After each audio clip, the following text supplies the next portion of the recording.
非常之陽光啊！我而家喺比利時嘅呢度地方呢，我見停咗喺呢度呢，就uncle 休息下啦。咁佢都揸咗好耐嘅車程，咁啊要俾佢瞓覺。咁我就喺呢度拍攝一下呢度嘅櫻花，好靚。同埋呢2日嚟呢，由香港去到荷蘭，再過嚟比利時，同埋而家休息一陣啦，就去盧森堡，跟住就去德國，咁樣啦。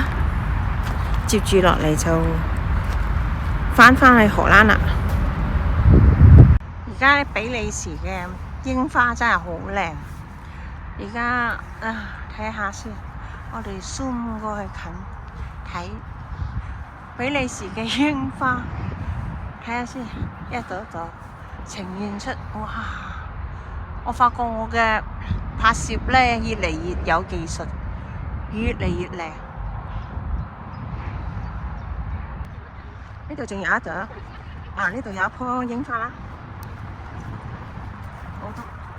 我都佩服咗自己，一日裏邊去咗幾度地方，係深度遊嗰隻喎，係先，靚唔靚？嗱，因為有陽光嘅關係啦，點樣先可以拍得佢靚呢？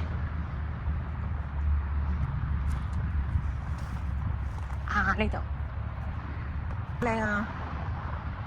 哦，嗱，咁樣啊靚啦，咁樣好好睇喎！哇哦！有人去日本睇櫻花，我就去咗荷蘭、比利時，咁度度都有櫻花睇，每度地方嘅櫻花都唔同。香港都有好多櫻花，不過香港嘅櫻花冇呢度咁開得咁燦爛咯。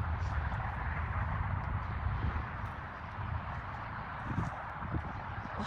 陽光好勁 ，yes， 好靚。